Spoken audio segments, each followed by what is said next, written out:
Only 6% of people affected with COVID need hospitalization. If our country needs to deal with only this 6%, our death rate would be far below what it is today, and medical care would be available for those who need it. Let's look at the 94% who are affected with COVID and what is their best option. You are tested positive and you have either no symptoms or very mild symptoms, like a cold, cough, fever, body pains, weakness. This means that your immunity is working well against the virus and keeping it under control. And in a matter of 1 week to 10 days, all these symptoms will settle down. You may develop a loss of smell and taste along the way, but you will recover without any complication with simple over-the-counter medications like Dolo 650, home remedies, Ayurveda and homeopathy. Be in constant telephonic touch with your family doctor. Keep him informed on a daily basis. I have treated over 1300 people this way successfully. I strongly believe that over 94% of the people affected with COVID can be treated this way. Where are we going wrong? RT-PCR is the main test for diagnosing COVID, and it is only about 65 to 70% accurate, which means the 30-35% may be positive but will still show as negative. Not testing for COVID. Let us assume that every cold, cough, fever that happens to us now is COVID.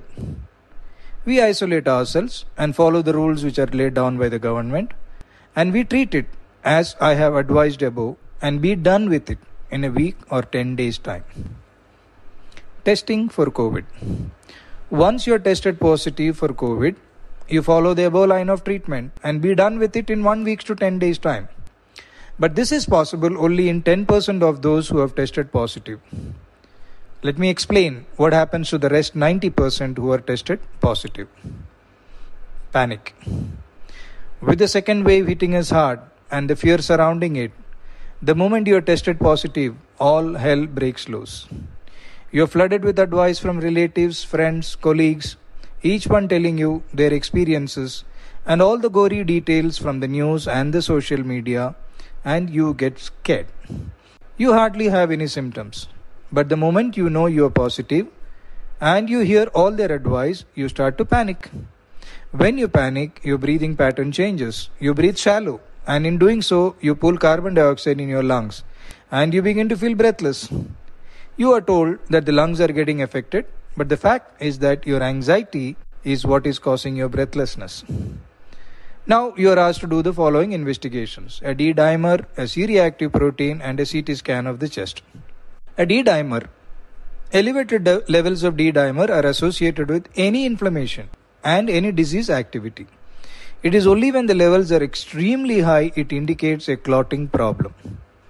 C-reactive protein. A high level of C-reactive protein in the blood is a marker of any inflammation. It can be caused by a wide variety of conditions. Both the above tests are not specific for COVID. They are just supportive evidence of inflammation and infection. CT scan of the chest. More than 80% of the COVID patients show ground glass appearance in their CT scan. The moment you see the report, everyone says that your lungs are involved and you are in trouble. But that's not true. The COVID virus has a tendency to affect the lungs and to produce inflammatory changes in the lungs. Ground glass opacity is not specific to COVID. It is seen in many inflammations and infections. These, in most cases, resolve on their own. Now your doctor starts you on an antiviral, Remdesivir, which the WHO says is not effective against COVID, then an antibiotic, and then a steroid is added to the prescription to be on the safe side. Remember, when you are in panic, your doctor who is treating you will also go into panic and ask you to get admitted. After all, he is human and he is answerable for you. What you need to understand is that your immunity is doing a great job in containing the COVID virus. That is why you hardly have any symptoms.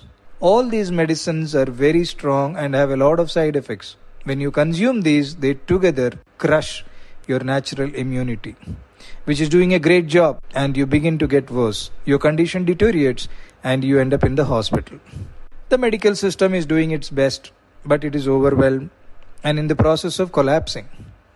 You need to use your common sense and logic and decide which way you want to deal with the COVID when you get affected by it. The authorities are now saying that COVID is spreading through the air and not a droplet infection anymore, which means the spread is very fast. The way the second wave is hitting us, the chances are that most of us at some time or the other is going to get affected by the COVID.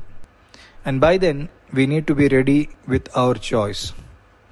By choosing option 1, there is a high chance that you will be done with the COVID without even realizing that you had COVID. You will not invite panic and unnecessarily stress and hospitalization. You will not unnecessarily block hospital beds and leave them to the 6% who truly needs them. The choice is yours. Take care.